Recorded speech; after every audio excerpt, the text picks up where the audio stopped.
dialogue of the Asia Pacific Forum for Sustainable Development. My name is Michael Williamson. I work for the ESCAP Secretariat.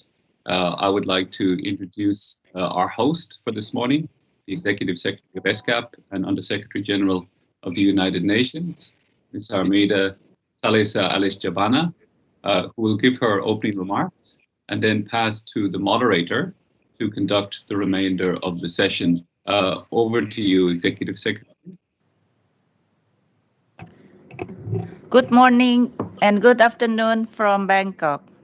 Excellency Mr. Fidelis Magalhaes, Minister of the Presidency of Council of Ministers, Timor-Leste, Excellency Mr. Kasten Nemra, Minister of Foreign Affairs and Trade of the Republic of the Marshall Islands, Excellency Ms. Mereseni Raquita Vuniwaka, Minister for Women, Children, Poverty Elevation, Government of the Republic of Fiji, Excellency Ms. Rosemary Edion, Undersecretary for Policy and Planning of the Philippines, Excellency Professor Tran Phan Tuan, Deputy Minister of Health, Socialist Republic of Vietnam, Excellencies, distinguished participant. It is my pleasure to welcome you all to this virtual high-level panel at the Asia-Pacific Forum on Sustainable Development. Joining hands for Asia-Pacific COVID recovery, pathways for building back better together. The subject of this high-level panel is a key part of the overall APFSD theme on sustainable and resilient recovery from COVID-19 pandemic in Asia and the Pacific. At the opening of the 8th APFSD a few days ago, I emphasized that the region is not on track to meet SDGs by 2030 and that COVID-19 pandemic can reverse the hard-won development gains, impacting the poorest and most vulnerable members of our societies. Our region needs to ensure that these vulnerabilities are addressed in the process of rebuilding while accelerating progress on SDGs and on decarbonizing our economies. The deliberation of the APFSD over the past several days have explored these issues in great length. To build on these discussions, we are fortunate to have an array of high-level representatives from across the region who will share with us their views and expert opinions in this high-level panel. Through this event, we plan to discuss how the region has weathered the COVID-19 crisis and what we have learned from the response before turning to the future. As we move from emergency response to long-term recovery together, ESCAP has emphasized several important needs that to be addressed in the region's recovery. We need to address the systemic vulnerabilities that make us more exposed to pandemics and other crises. We need to synergize the recovery with a step-up ambition for the 2030 agenda. We have to utilize the crisis as a bridge to a low-carbon future through directing stimulus efforts to low-carbon infrastructure and technologies. Realizing this aspiration at a national level is complex as governments confront multiple challenges. Today, I'm confident that the high-level panel who represent member states and leading research organizations will share their ideas for the future.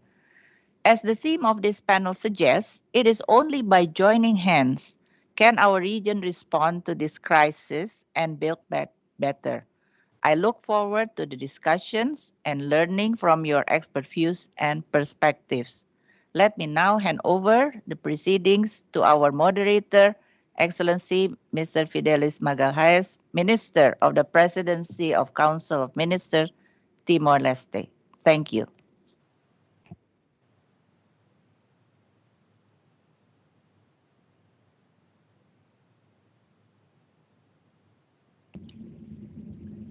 Minister, we cannot hear you. I think your audio is muted.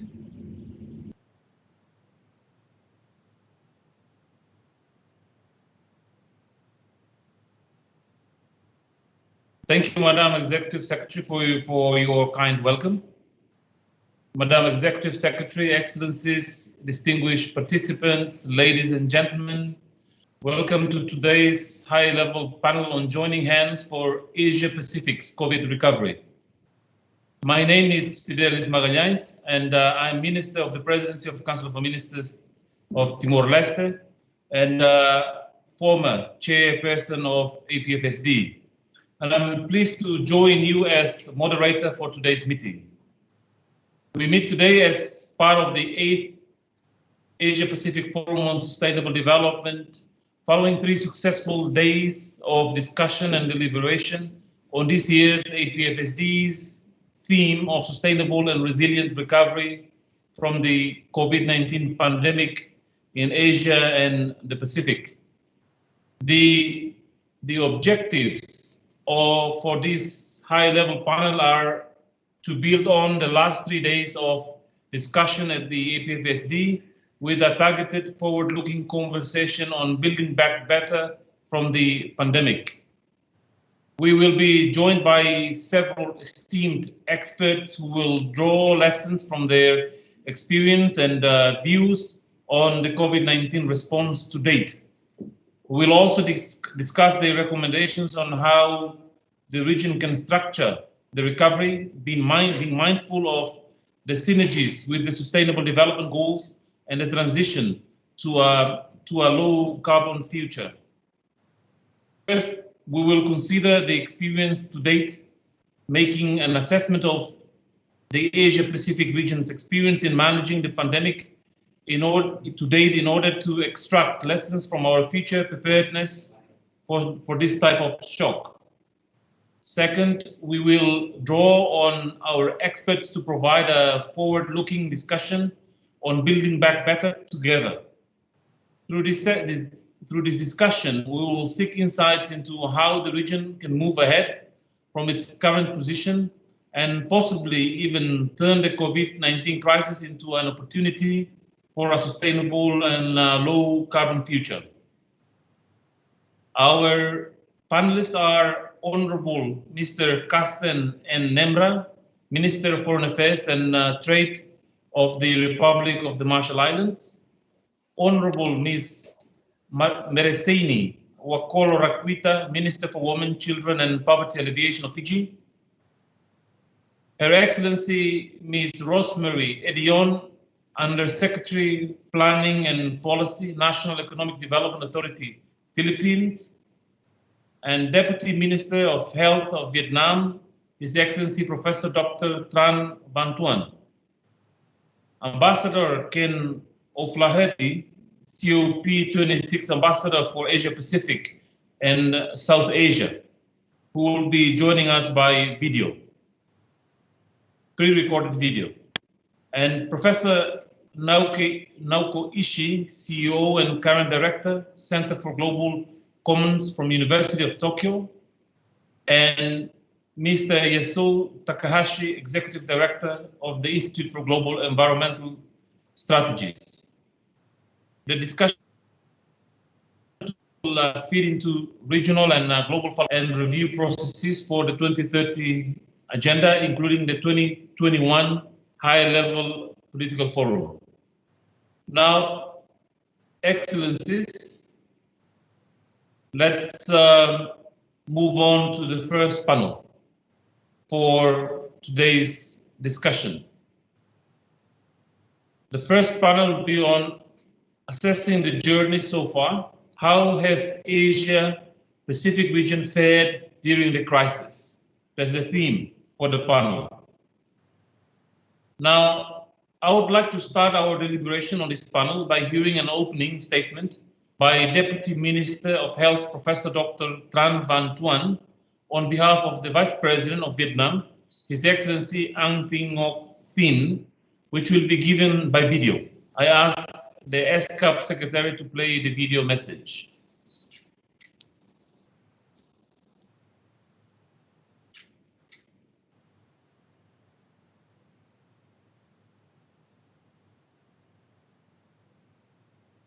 Excellencies, distinguished delegates, ladies and gentlemen.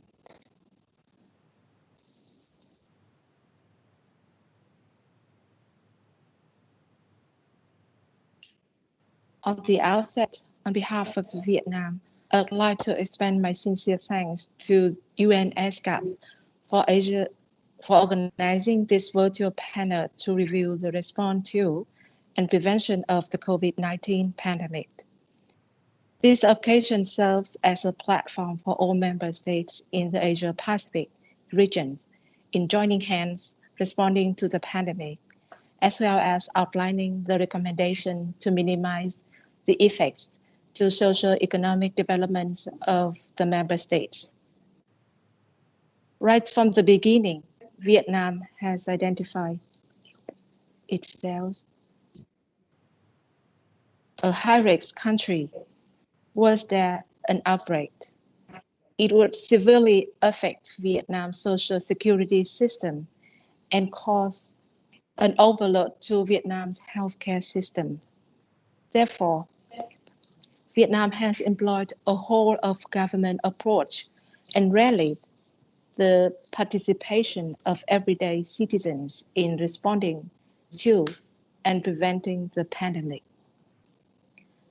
As a result, Vietnam has been successfully controlling the pandemic, maintaining socio-economic security and ensuring national health security. Since 2020, Vietnam has recorded 2,572 cases, and from 18 March 2021, there has been no new locally transmitted cases.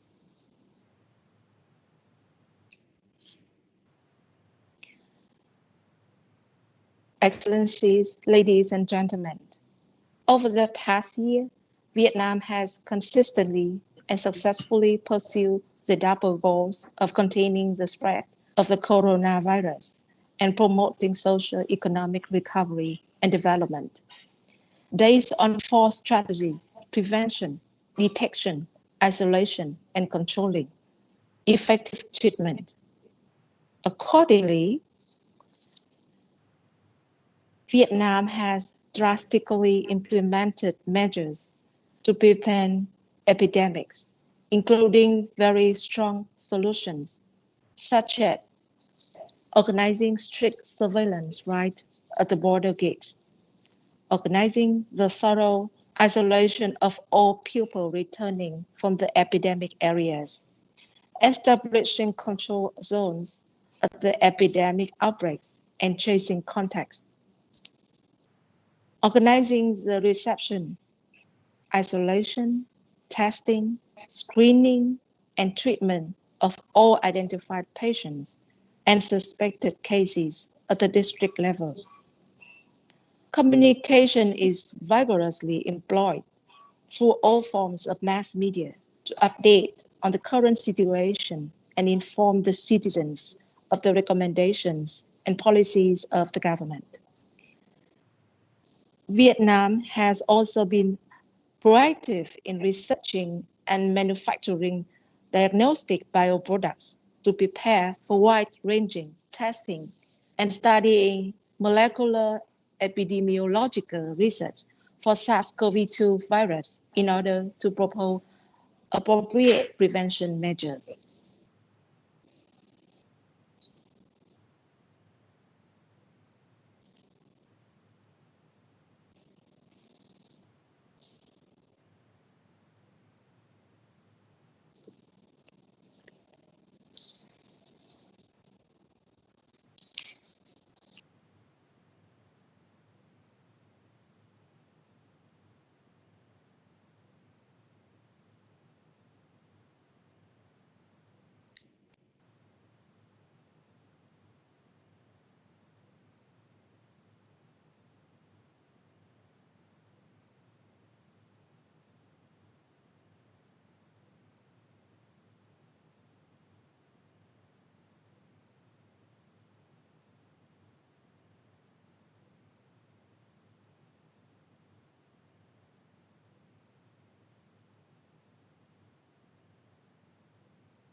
Colleagues from the Secretariat, can you please ask you to stop the video?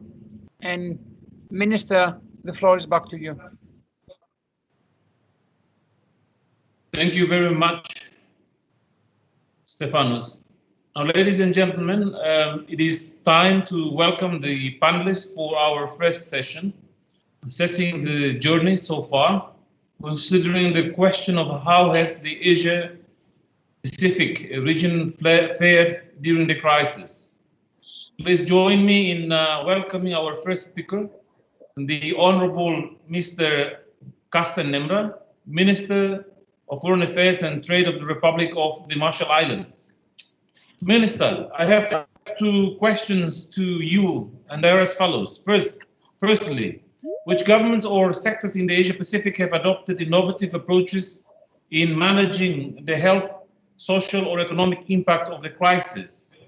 Secondly, from your experience, can you share some of your national experiences on navigating the pandemic that offer insights for the rest of the region? Please, floor is yours, Minister. Thank you, Minister, and good afternoon from the Marshall Islands. Excellencies, distinguished colleagues, ladies and gentlemen. First, please allow me to extend warm greetings from the people and government of the Marshall Islands and to all the distinguished guests that are participating today. I am indeed very grateful and pleased to join on this important discussion on COVID-19, in particular on solution and on how to work together and build back better. Wow, we will just give the prioritization framework, Sec, kasi baka tanungin tayo kung bakit. And if I may continue, Chair, Marshall Island took very quick measures in response to early months and days of COVID-19 when the whole pandemic crisis started. And we had to first impose strict travel measures back in January of 2020, and then ultimately close all our borders shortly by March 2020. This was a necessary step that we have to pursue given the vulnerable population, as Marshall Island population also have a high level of diabetes and other preconditions. For this, we've been very fortunate and thankful to remain COVID-free as of today. But however, we continue to face numerous challenges and implications from first isolating ourselves and making restriction that ultimately disrupt the food and other material supply chains, the impact on our very fisheries sector, which the economy largely depends on, and of course, stall number of projects and programs, and also enter the services of the government with a significant effect on the revenue side. But obviously, the priority is to protect the health and the well-being of our populations, both our citizens and residents. Chair, after imposing these travel restrictions, Marshall Island had to roll out its COVID-19 preparedness and response plan, which focused on strengthening our national response mechanism, including health infrastructures, to make sure we would be prepared should and if COVID-19 cases come to our shores. Under this plan, activities primarily focusing on the health sector and other sectors to provide support for improvement, including the economic impact, number of vulnerability assessments, and plans from every line ministries and agencies of the government in working with our local governments plus the community at large on preparing, and in particular, our remote and neighboring islands and atoll that are further distant from the capital islands. With the assessments concluded, we devised impact relief packages and provided to businesses, namely our hotels and restaurants and others that are largely depending on travelers, and of course, the communities themselves, including our neighboring and further remote islands, to elevate these economic impacts. Intervention to address the needs of our most vulnerable population were also made, in particular to provide wash kits and also home care kits, which contain cleaning supplies, reusable face masks, soap bars, COVID-19 awareness material, on top of an active promotion through the national radio broadcast to reach our further remote communities. All these activities were conducted in addition to a special attention to meet the special needs of vulnerable population, including women and girls. Chair, our outer islands were also identified as the most vulnerable in these assessments, so intervention has to be taken, including a food basket to supplement food supplies, and also provision for communities to provide fishing gear, farming tools, and of course, hygiene kits. Because of their remoteness, we also look at our sea transportation and communication sector. And I'm pleased to note, Chair, that Marshall Island recently purchased a low carbon emitting sea vessels that is primarily sailing through sail, and at times when there's no wind, we have to resort to generator, and it's already providing number of trips to our neighboring islands with very low fuel cost. And it's something the government is also pursuing to secure another and second vessel in the near future, hopefully by next year, which will bring our domestic sea fleet to 20% low carbon emitting maritime vessels by next year. And Chair, we also been installing communication satellites in these remote islands, largely to allow cell phone usage and coverage to expand to cope with the COVID-19 situation. And these activities are ongoing as we continue to find remedies and also find innovative solutions that promote green recovery. Excellencies, I should take this opportunity and stress that none of these activities and initiation mentioned will not have been made possible without the support and collaboration of our regional and international development and bilateral partners. So I take this opportunity to express our utmost appreciation and expressing our words of Komor Dada, which is thank you in our native tongue to all the partners. So Excellencies, in conclusion, we are very optimistic that with strengthened cooperation among ourselves, we will come out from this pandemic stronger and better, and surely we can build back better together with sustainable green solutions. Thank you, Excellencies.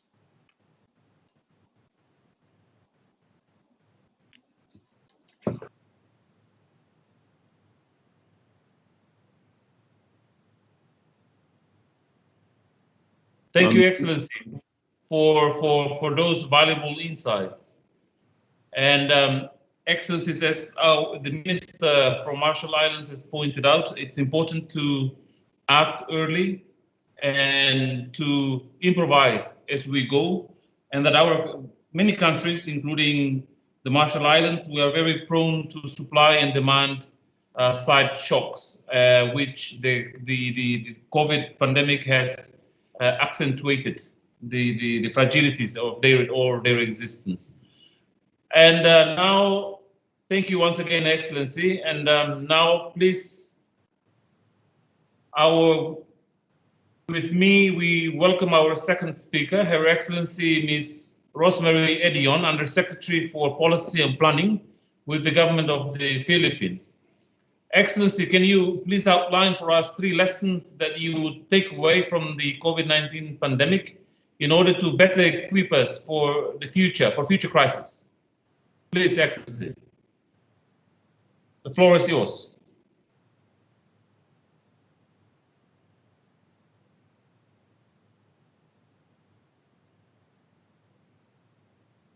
Yes, good morning. Can you hear me?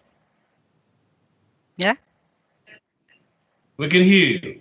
Okay, thank you very much.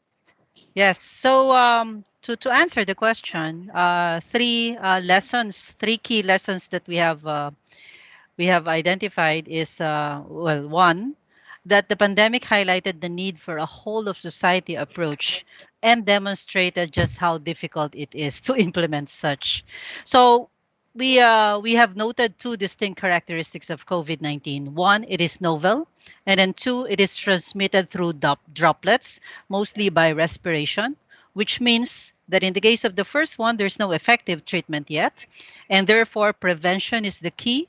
But the problem is that the effective prevention means reducing human interaction, effectively requiring a sacrifice from everyone. And therein lies the importance of having a whole of society approach.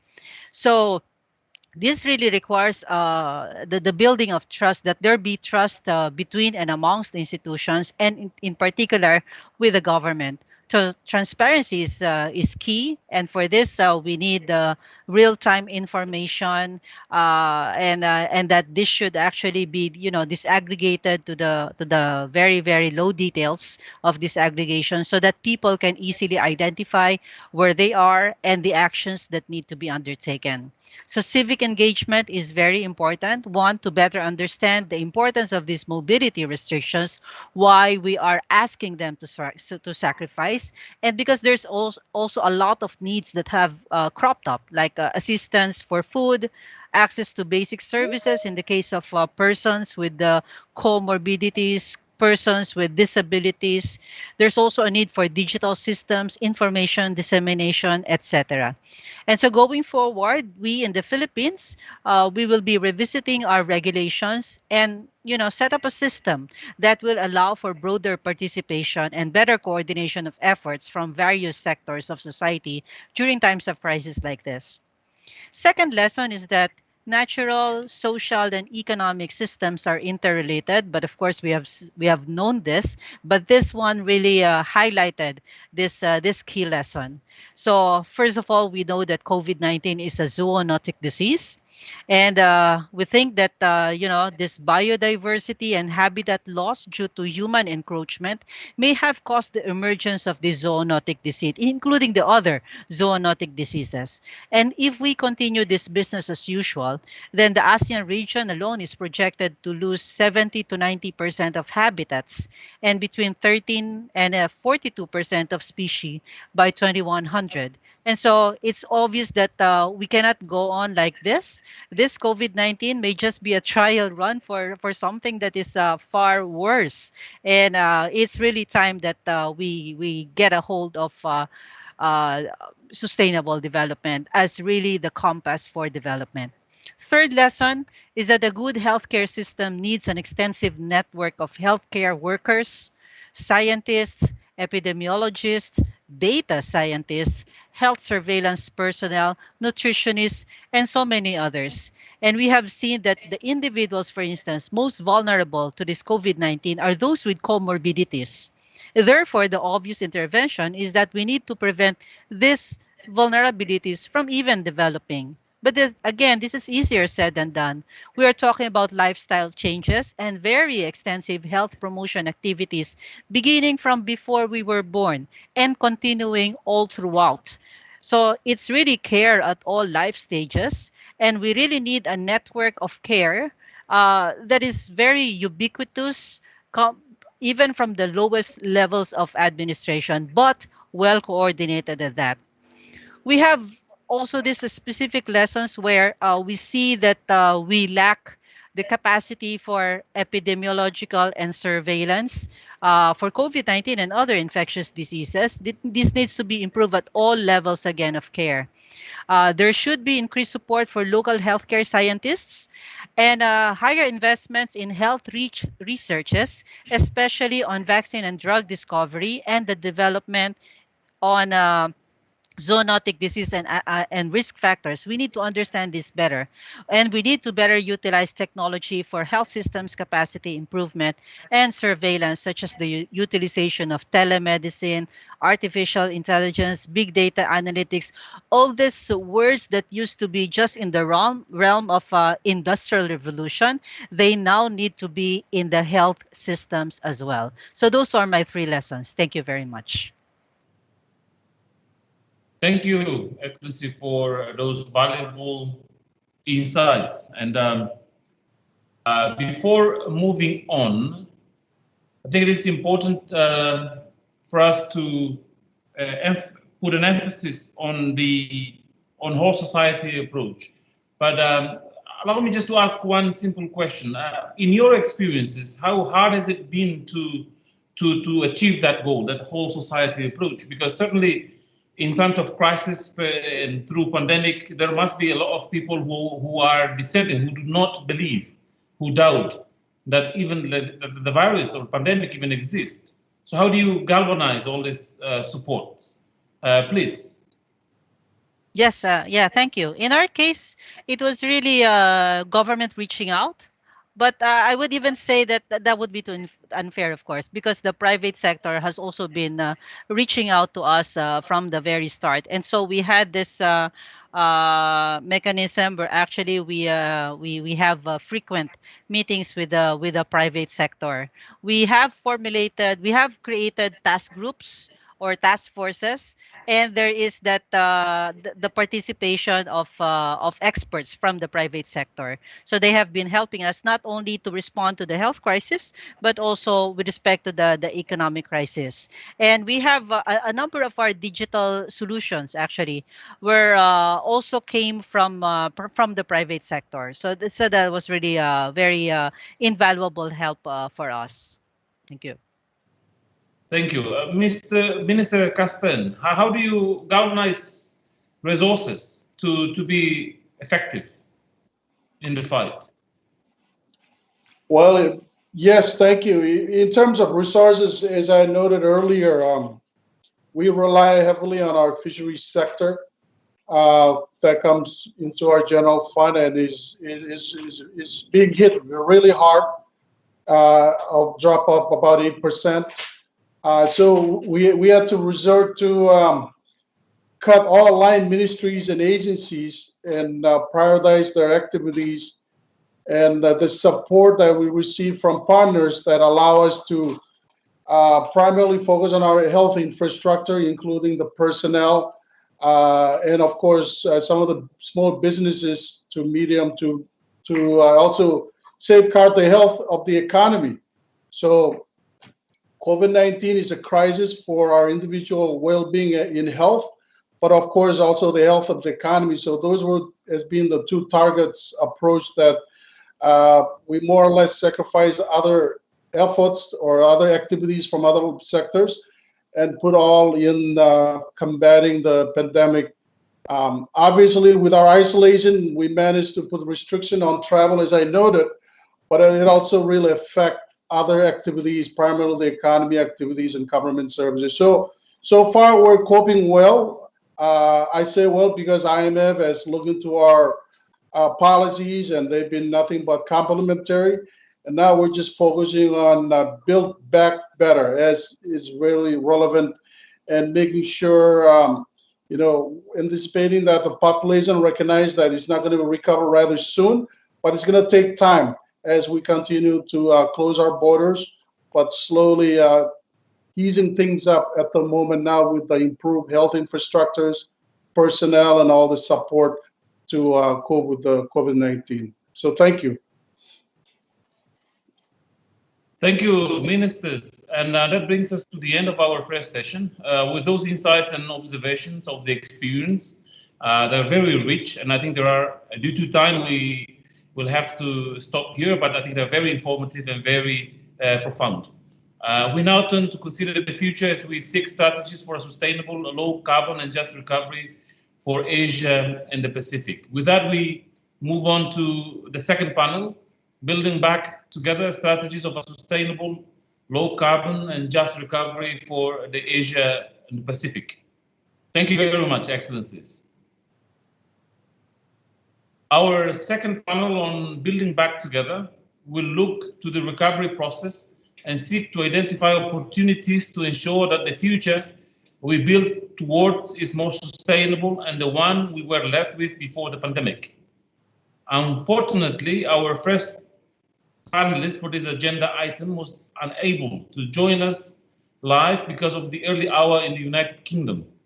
Nevertheless, I am pleased to present the following video message from Ambassador Ken O'Flaherty of the United Kingdom, COP26 Ambassador for Asia and the Pacific and South Asia, which he recorded in response to the questions: how do you assess the impact that COVID-19 will have on the region's progress towards the SDGs and decarbonization efforts? Which SDGs need more policy focus post-COVID-19 to prevent regression? I ask the ESCAP Secretariat to play the video message. Good morning, Your Excellencies, ladies and gentlemen. As the UK Government's COP26 Regional Ambassador to Asia Pacific and South Asia, I'm pleased to contribute to this high-level panel on pathways for building back better together. So if you're listening to me today, you'll already have heard the mantra, build back better, or the climate-focused version, build back greener. But as we think about this, we need to recognise that inequality exists in climate change, as in so many other aspects of life. Those who are the most vulnerable are also those who are the most disadvantaged. COVID-19 has made the poorest countries more vulnerable still. The poorest people are among those who have lost the most as a result of the pandemic. Informal workers and those who cannot work remotely have been the most affected by the pandemic's successive lockdowns. As incoming COP26 presidency, the UK wants to ensure that the most vulnerable and those on the front line of the impacts of climate change are prioritised, are listened to, and their concerns, including access to climate finance, adaptation and loss and damage, are addressed. We must leave no one behind, now more than ever. We must build back greener, and this cannot mean only for those countries and those people that can afford it, because the reality is that in the long term, none of us can afford to leave anyone behind in the fight against climate change. This has to be a global effort. Meanwhile, we cannot afford to regress either climate change or the 2030 Agenda for Sustainable Development, which are, of course, intimately linked. To meet our Paris Agreement goals, we must decarbonise the global economy 3 to 5 times faster over the coming decade than we have over the last 2 decades, and we must achieve a similar step change in building resilience. Doing so will put us on a path to build back better together and to help realise the 2030 Agenda. If I look now at specific SDGs in turn, first of all, SDG 13, of course, climate action. The UNFCCC's latest NDC synthesis report shows that it is still possible to limit global warming to 1.5 degrees Celsius by the end of this century. But this will require a massive transformation of all parts of society so as to rapidly reduce global CO2 emissions by around a half by 2030 and to net zero by around 2050. Short-term action must be ramped up, particularly from major emitters, so as to implement longer-term commitments and to keep the Paris temperature goal within reach. We are encouraging countries to seize the COVID-19 recovery as an opportunity to deliver and develop green, inclusive and resilient recovery plans that deliver for our economy and for our planet. A green and resilient recovery from COVID-19 will create employment in industries of the future, SDG 8. It will address the urgent and linked challenges of public health, SDG 3, climate change and biodiversity loss, SDG 14 and 15. But the wrong decisions now will lock countries into inefficiencies for the future. it is crucial that countries strive to link their work on their nationally determined contributions to the Paris Agreement and long-term strategies with economic recovery planning, seizing opportunities presented by renewables investment, for example. If I turn to SDG 7, affordable and clean energy, and SDG 8, decent work and economic growth, global decarbonisation efforts go hand in hand with ensuring access to affordable, reliable, sustainable and modern energy for all, and with promoting sustained, inclusive and sustainable economic growth, full and productive employment and decent work for all. According to IEA and IRENA, to meet the goals of the Paris Agreement, the global transition to clean power needs to progress 4 to 6 times faster than at present. IRENA has calculated that as compared to business as usual, a global energy transition consistent with that implied by the Paris Agreement would increase GDP growth worldwide by 2.4%, and this figure is before factoring in the damages currently caused by climate change. In ESCAP's region, IRENA has calculated that for Southeast Asia, for example, a shift to renewable energy would boost the regional economy by more than 4.4% while creating new jobs. And these benefits come partly as a result of the falling costs of renewable energy. The IEA says that solar is now the cheapest source of power on our planet. Turning to SDG 13A, finance, COVID-19 made it increasingly challenging for the Paris Agreement and SDG 13 target to mobilise $100 billion to be met in 2020. Before COVID-19, most estimates of the financing gap needed to meet the Paris goals were around $7 trillion every year. The recovery will now dictate how even larger sums of financial support are spent.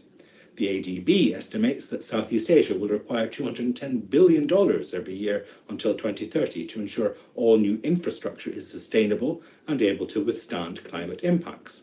We want donor countries to contribute to increased post-2020 finance commitments to achieve and surpass the $100 billion goal, and we're calling on multilateral development banks and development finance institutions to align their portfolios with the Paris Agreement and support developing countries to recover from COVID-19 in a green, inclusive and resilient way. Turning to SDG 14, Life Below Water, and SDG 15, Life on Land, we cannot meet the temperature goals of the Paris Agreement or adapt to the effects of climate change without restoring, protecting and enhancing nature. Nature-based solutions could provide around a third of the most cost-effective mitigation needed by 2030 to stabilise temperatures to below 2 degrees. In addition to carbon mitigation and financial benefits, nature-based solutions offer additional co-benefits to the region, such as coastal resilience, biodiversity conservation and flood prevention. For example, restoring approximately 303,000 hectares of mangrove habitats in Southeast Asia can protect more than 4 million people in the coastal areas and provide significant enhancement to commercial fisheries. And finally, SDG 17, Partnership for the Goals. Despite the challenges of COVID-19, the international community must come together to reach a negotiated settlement at COP26, an agreement that will accelerate action to reduce emissions, resilience impacts, scale up support, protect and restore nature, and empower inclusive action. For this, we need both stronger national action and stronger international collaboration, focused on the practical challenges which we all share. In conclusion, COVID-19 has dramatically illustrated the need for countries to prepare for and build resilience to future shocks, including the effects of climate change. Through our responses to COVID, we have an opportunity to build global resilience to future shocks, including the effects of climate change, and to create a pathway to recovery which results in a greener, more prosperous and equal global society. Thank you very much. Thank you very much.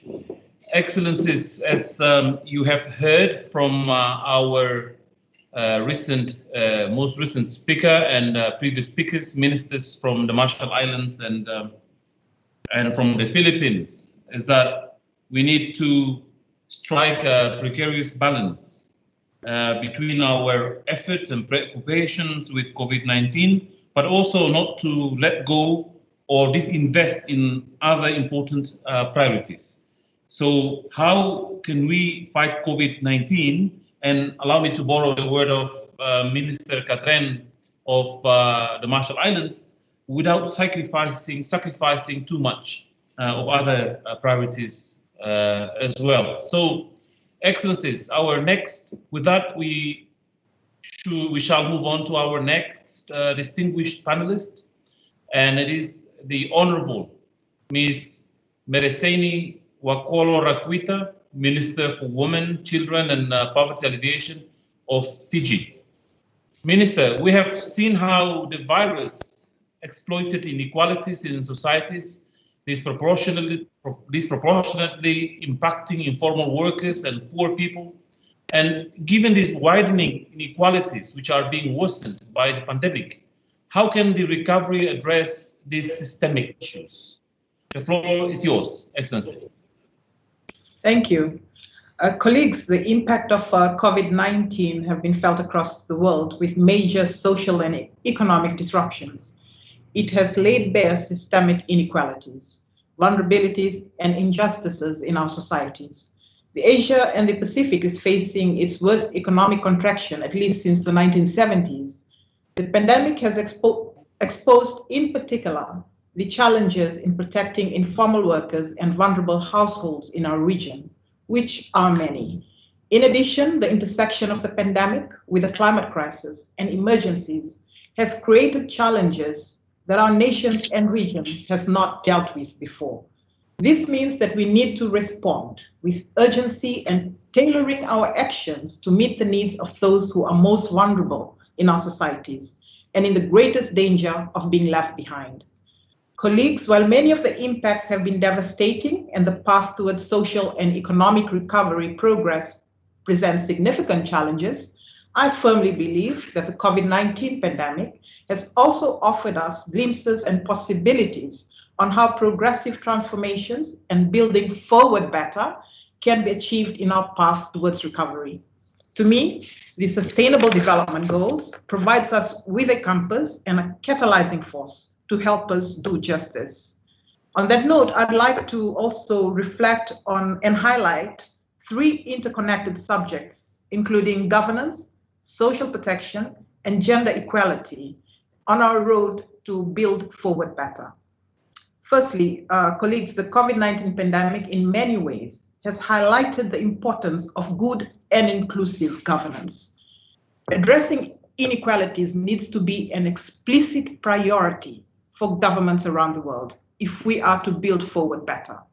The pandemic has created a set of unique challenges for us that underscore more than ever the need for governments to collect revenue more efficiently and equitably, and to spend it more inclusively, transparently, and accountably, especially on the most vulnerable and marginalized populations, aligned with the 2030 agenda to ensure a more inclusive, greener, and more resilient future. Transformative regulatory changes could catalyze such efforts. Colleagues, key fixes in the immediate to short-term recovery path may include easing financial pressure on vulnerable groups, especially informal workers, through targeted relief and building state capacity and adaptability by looking for context-specific windows of opportunity to reach and engage with the most vulnerable and marginalized groups.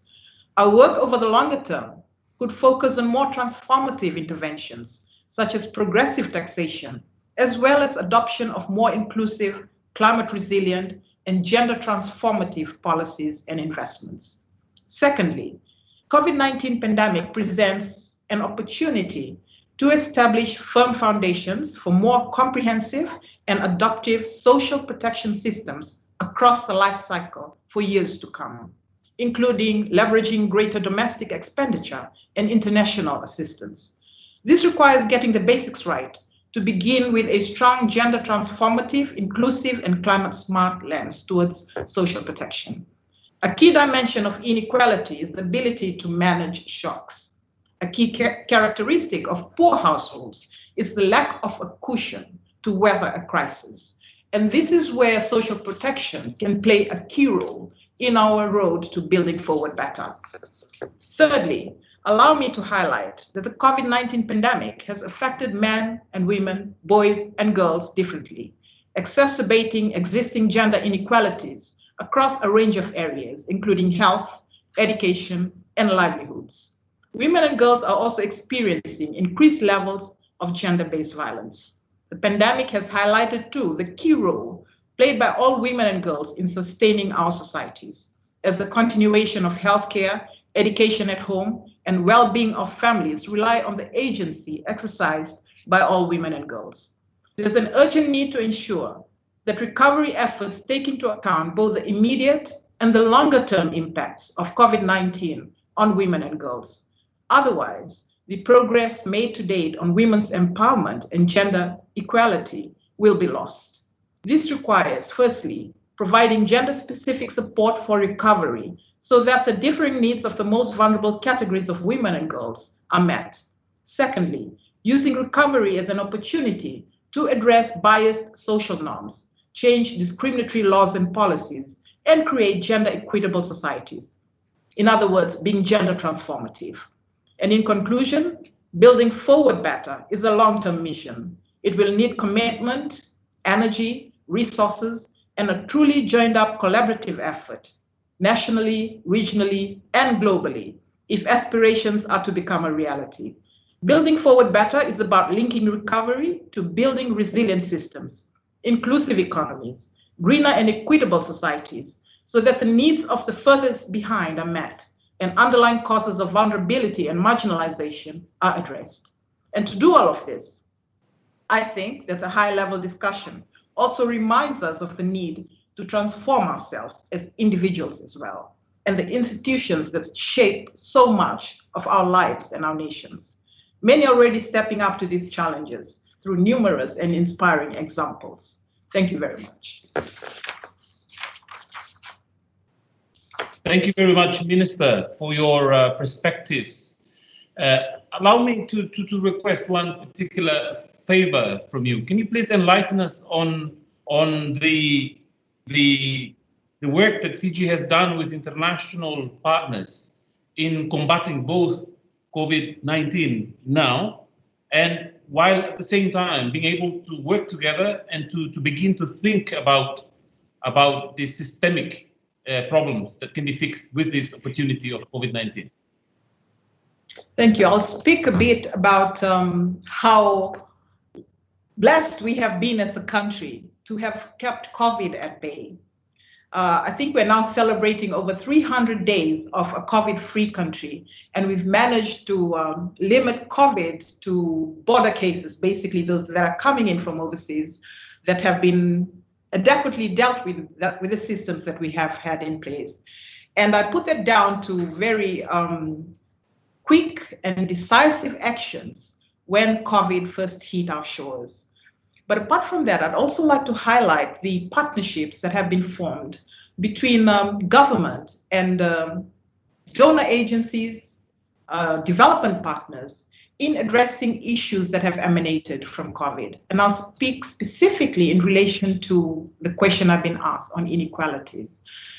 With the ministry that I serve under, the Ministry of Women, Children and Poverty Alleviation, we've had successive assistance from our international partners in addressing, in one area, social protection in particular, strengthening our social protection systems and putting in place a policy that is cognizant of the impact of COVID on the vulnerable groups that we serve. And in relation to gender equality, I talked about the impact that COVID has had on the statistics relating to gender-based violence, particularly in the context of COVID. Right after COVID hit us in March last year, there was a quick assessment of what the numbers were telling us in relation to gender-based violence. But not only that, there was also a collaborative effort, not only within government, but with our partner agencies outside of government, non-government organizations and development partners, in making a quick assessment of COVID and how it has impacted on the lives of women and girls in our country. That particular assessment then has helped us to articulate the issues that are relevant to the vulnerable groups that we serve to our international partners. I must say that in the context of COVID, these partnerships have really shown the importance of collaboration, of inclusion, of hearing about the different perspectives that not only government agencies have on the issues pertaining to the individuals that we serve, but more importantly also on the voice of the non-government organizations that do work in these particular areas. Thank you very much, Minister. And we have, Excellencies, we have heard a little about the various responses and recovery packages being implemented across the region. And one critical point about these packages is that to date, many have failed to fully embrace the opportunity of green stimulus. I'd like to ask our next two speakers for their thoughts on what key arguments or analysis is needed to advocate the case for investing in sustainability-led recovery. And first, I will hand the floor to Professor Naoki Ishii, former Global Environmental Facilities CEO and current Director of Center for Global Commons at the University of Tokyo. Professor, welcome to today's discussion, and please take the floor. Thank you so much. I'm very happy to be here. You raised a really interesting question that what kind of analysis or the evidence is needed to incorporate more that the greenness and the response to greenness to the COVID-19 recovery. And I was actually wondering why maybe in the Asia region in general that is not really succeeding in that aspect, while maybe your reference point maybe some of the European countries who are so keen in making the green transition. And I was wondering where that difference came from. One, and this is my personal view, by the way, my personal reflection and the conclusion on that is that to what extent we do kind of understand that what are the root cause of the COVID-19. In fact, that I think that the minister from the Philippines already mentioned that COVID-19 is a zoonotic disease. It's not only the COVID-19. We have had several series of zoonotic diseases for the last 2 decades or so, that the SARS and MERS and others. And it actually that showed that under the current economic system or the model, we somehow brought this human economic system so close to the natural system or the ecosystem that then we disturb that the natural system, that series of zoonotic diseases is basically a symptom of our current economic development model, bringing us too close to the natural system. So the fundamental solution to that is we have to really rethink that the current economic model or development model really helps us going forward. So with that understanding, I think there are also the logic or the argument that the fundamental solution would be to really pay attention to the current food production system, which actually devastated the biodiversity already mentioned by, I think, the Philippine minister, but also the infrastructure, the settlement, which are really going into the areas which are used to be kept intact. So that and it's not just the COVID-19, it's actually the climate system, the climate challenge, that the ocean pollution and the other natural disasters. They are all kind of the results of the current economic model is colliding with the natural system or planetary Earth system. So again, the fundamental solution would be to how we can find a way to revitalize our economic model so that we can live and prosper within the planetary boundaries. So that's actually the one argument that why that maybe Europeans, let's say, actually are kind of much ahead of thinking about the green transition, which does incorporate the sustainability into that green recovery, because somehow they do think, I think they are right, by the way, they do think that the root cause will be this the collision between nature and the human or economic system, so that we can actually transform our economic system better to that respect the natural system. And from that point of view, in fact, there are a few important points coming up. The one, the several speakers already mentioned the sacrifice or the balance, or not to cost too much. But if we just based on the analysis I just mentioned, this is not the sacrifices, it's not the balances, it's not the trade-off issue. The human needs natural system, the natural system also be better kept if we human really respect them.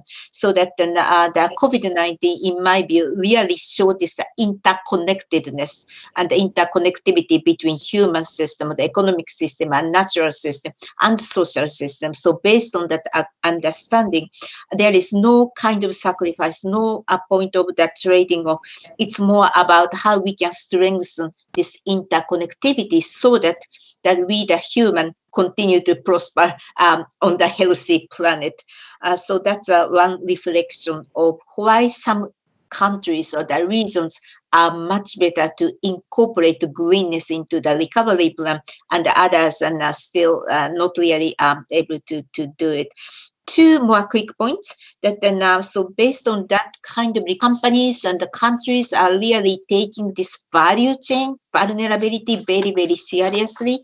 And we see a lot of food system value chain are kind of disturbing the natural system in Asia. And if we were able to really transform the food system to incorporate the value of the natural system, the value of the social system, and to strengthen the resilience of that value chain, it will give us the both that much more sustainable economic return and taking care of that weakness or the vulnerability of the community and society.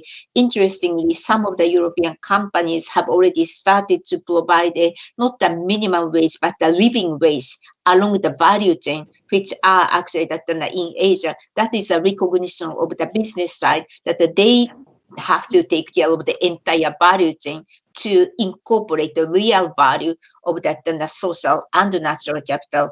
And it leads to maybe that another important point that how we can revitalize or to reinvent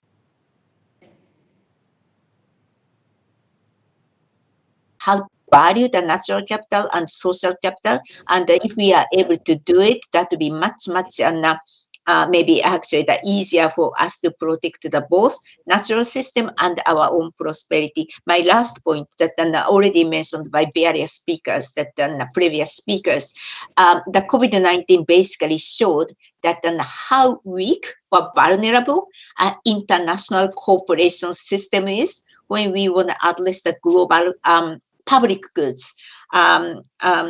And actually, my center is named under the Center for Global Commons. In this case, Global Commons is mostly a stable and resilient Earth system.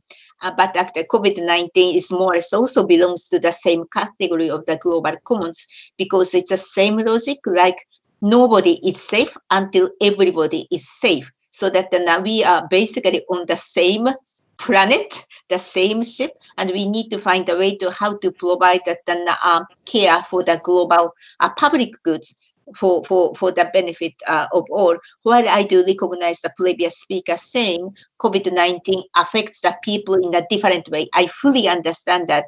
At the same time, COVID-19 also showed the case that we really don't have a good governing cooperative system to take care of the global public goods. So we really need a mindset change to recognize this nature of the global public goods, so that while providing that assistance to the either the weaker the community or the countries, it's really our interest too, because that is the way that we need to take care of the global public goods. Thank you so much. Back to you. Thank you, Professor. You have made an important point there. And as you know, our region, the Asia and the Pacific, is an extremely diverse region, which unfortunately is where some of the biggest problems of global inequality resides. So in our region, we have some of our member states are members of the Global North, some are of LDCs in the Global South.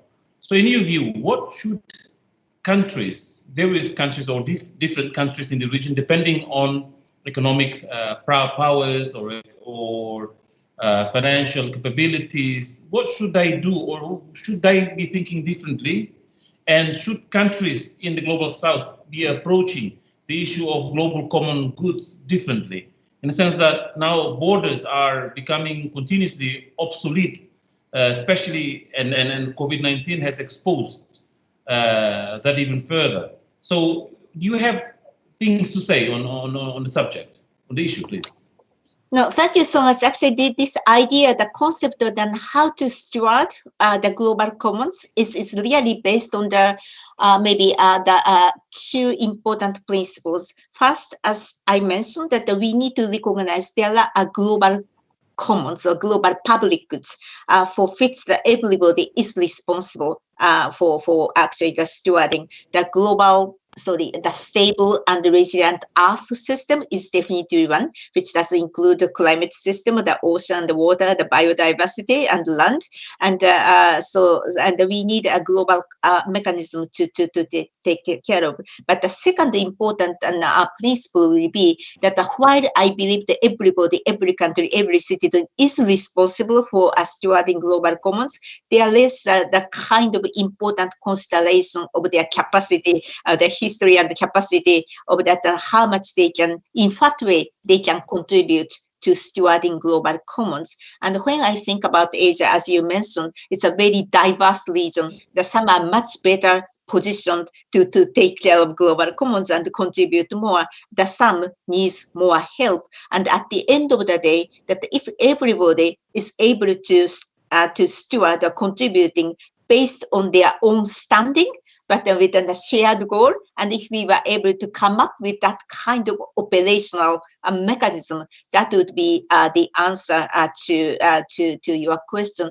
I think it's important for us to share the ultimate goal and to share the analysis, and the analysis should show and tell us that, by doing that, every one of us can be better off. And based on that calculation, I think that every one of us has to, it's our own way to contribute to global commons, that be it's a nation, that be it in companies, and be it the citizens. So that is actually the principle I would like to deploy or employ, and not only for the COVID-19 case, but also for my own Center for Global Commons.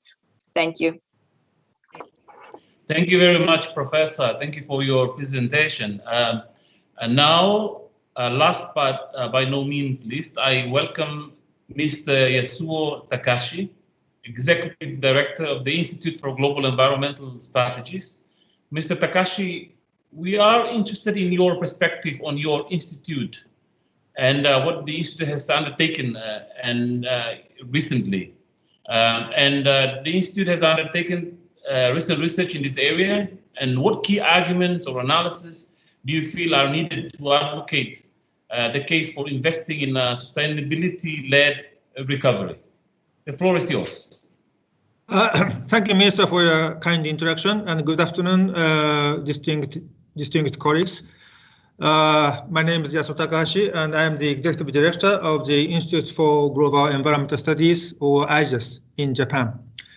Actually, I joined IGES last year after more than 30 years with Japan's Ministry of the Environment, and I am now delighted and honored to participate in my new role in this high-level panel on to discuss the pathway for building back better.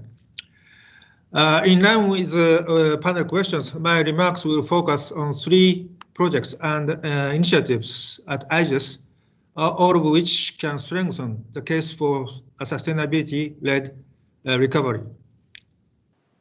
Let me begin by stating that addressing the climate crisis is as urgent as addressing the COVID-19 crisis.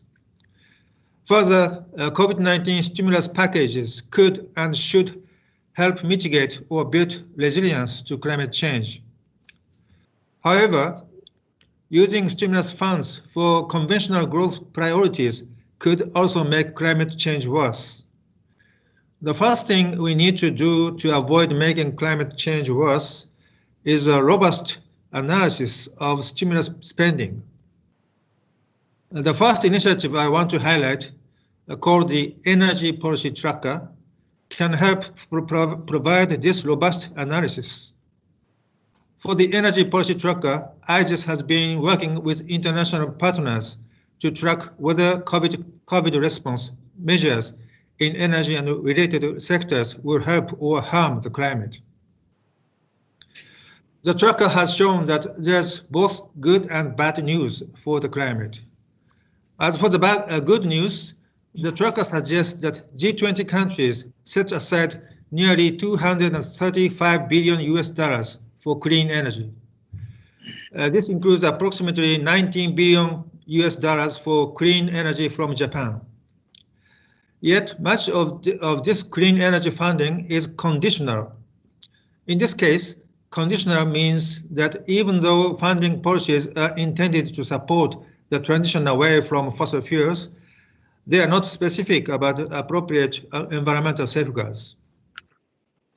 In terms of bad news, G20 countries allocated about $250 billion for fossil fuels. Further, in contrast to clean energy funding, this funding is largely unconditional, meaning that it does not specify climate targets or pollution reduction requirements.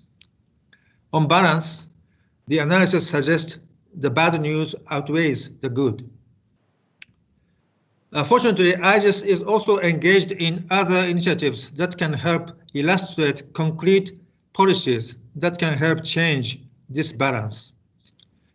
More specifically, IGES has been managing the so-called Platform for Redesign 2020 as part of an initiative that is led by the Ministry of the Environment of Japan and supported by the UNFCCC.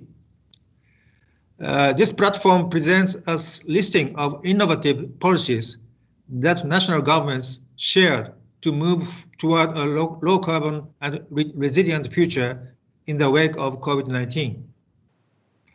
At present, the platform has submissions from nearly 70 countries, and these include, for instance, efforts by Indonesia to expand the use of electrical vehicles.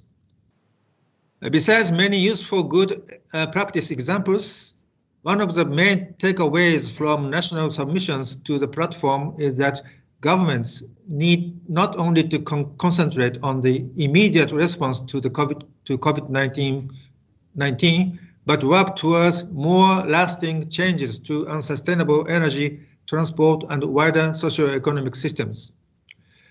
For example, some countries are investing in new sustainable transport infrastructure, such as bike lanes, in the face of COVID-19.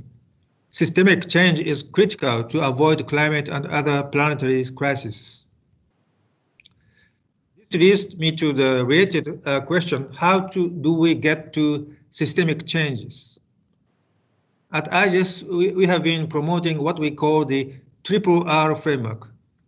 This framework consists of response, recovery, and redesign. The framework also calls for policymakers to link targeted response interventions to broader recovery spending, to even broader redesign of socioeconomic systems.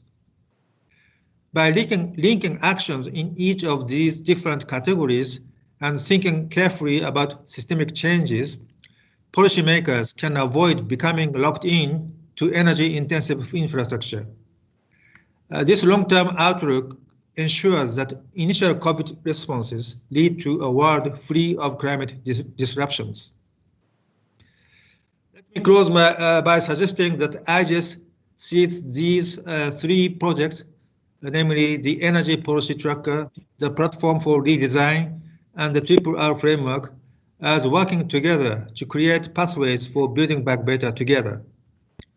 IGES also views its long-standing partnership with ESCAP, including a soon-to-be renewed MOU, as key to a healthier and more prosperous Asia and the Pacific.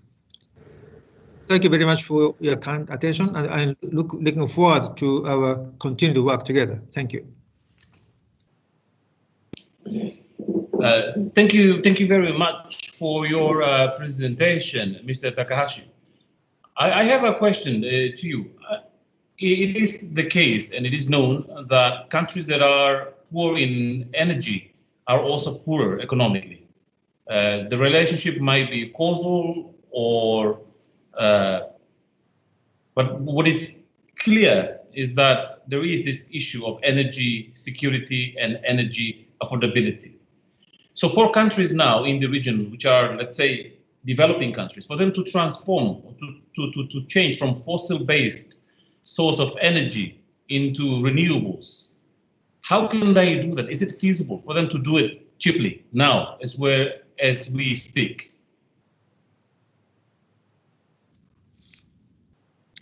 Okay, thank you for your very important questions. Yes, when we think about decarbonization, energy sector is very important, and also the role of renewable energy is critical. Also in Japan, also in many other Asian countries. And I think it is very important that recently, as you might know, the cost of renewable energy is going down very rapidly. So we have, if you compare with 10 years ago, we have a significant chance to expand our renewable energy drastically if the policy is appropriate. So and at the same time, I think we need to establish a kind of decentralized society. We are now discussing very intensively in our country that the importance of decentralized society, or kind of local society, local community, with integration, under the integration of decarbonization, circular economy, and conservation of biodiversity. So this kind of concept is very important to enhance a low carbon society with fully utilizing the local resources, renewable resources. So in this sense, the cross collaboration between central government and local government is very important. So we are now, IGES is now promoting a concept of regional circulating and ecological spheres, or RCS, to promote establishing local society, integrating the low carbon resource efficiency, sufficiency, and society living in harmony with nature. So I think this kind of concept is also very relevant to many Asian countries. So we are also very eager to cooperate with our colleagues in Asian countries to how to implement this kind of concept to establish low carbon and sustainable society in the region. Thank you. Thank you, Mr. Takahashi. We still have a few minutes left, so I'd like to invite if Professor Ishii or Minister Rakuita, if they still have additional questions or comments that I would like to make, on the issue, please join us.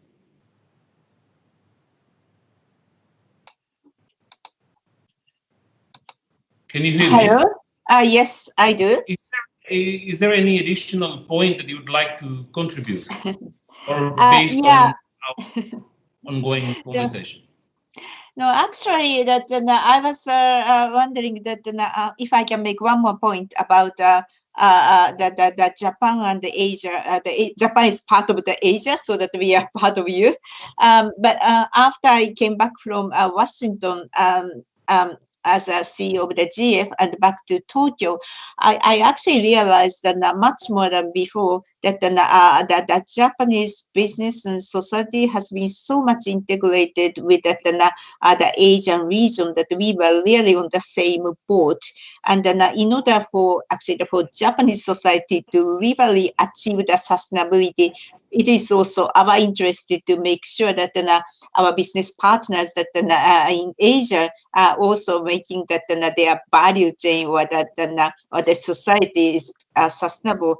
And I see the huge opportunity for us to work together, and COVID-19 definitely brought us together to realize this the current vulnerability or the weakness of our economic model, and the need to really work together to strengthen that value chain. Just an example of that the Japanese food companies do have a lot of the value chain across Asia, and we now realize for us to continue to rely on that kind of system, we need to. It is our interest to be responsible and to take care of the sustainability of our own value chain, so that it is much more actually that how can I say that the discussion is really getting into the seriousness to how to jointly create the new economic model so that the entire value chain become much more sustainable.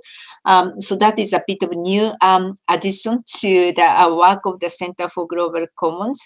And so that is also today's discussion also confirmed that view that we were together and we have a maybe different way of contributing to the same purpose. So thank you so much for having me to this the important conversation. Back to you, Minister. Thank you, Professor. Thank you, Excellencies.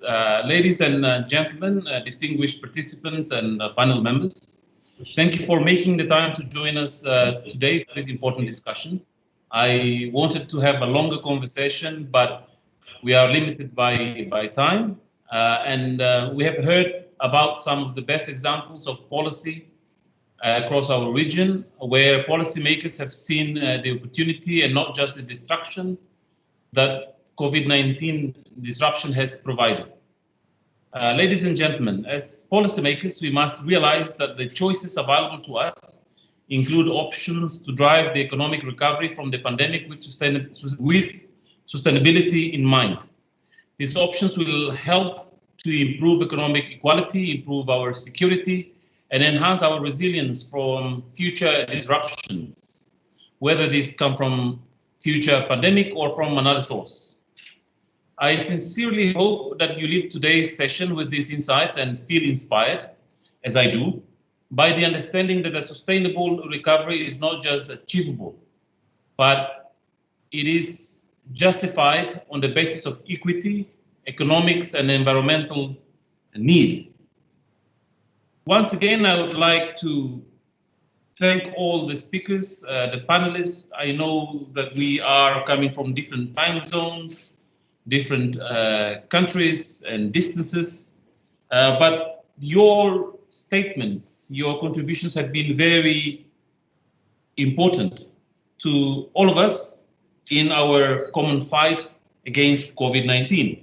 But as we have learned today, that the challenges are real, but COVID-19 does not need to be only a disruption, but also can be a great opportunity for us to build better. And however, in order to fix COVID-19, which is only the top of the iceberg, we really need to fix other systemic weaknesses and challenges. And COVID-19, perhaps once we have managed to overcome COVID-19, when we go back to business as usual post-COVID, let's hope that post-COVID-19 would not be the same as where we left it, the life we had prior to COVID. Let's hope that by then we will improve inequalities, we will fix systemic challenges, we will have a more prosperous and sustainable world to live in. And as Professor Ishii has reminded us, it is very important for us to think in the following form, that in thinking globally for common good, it is also important to act regionally. For global common goods is inexistent without regional and local common goods. So, Excellencies, ladies and gentlemen, with this, I'm optimistic about our prospects for the path forward, and I'm hopeful that we will build back better together. Thank you all for your time, and particularly, once again, our panel members, Honorable Mr. Castanemra, Honorable Ms. Marceni Requita, Her Excellency Ms. Rosemary Edion, Her Excellency Professor Dr. Tran Van Tuan, Ambassador Ken O'Flaherty, Professor Naoko Ishii, Mr. Yasuo Takahashi, as well as our host, Ibu Armida Salcia Alesjabana, the Executive Secretary of ESCAP and Undersecretary General of the United Nations. Finally, I have been requested by the Secretariat to remind APFSD participants that there are two-side events beginning at 12:45 p.m. Bangkok time, and when the final session of the Asia Pacific Forum on Sustainable Development will commence at 14:30 Bangkok time, at 2:30. I thank you all once again, and I look forward to seeing you there. Thank you. Thank you so much. Thank you very much.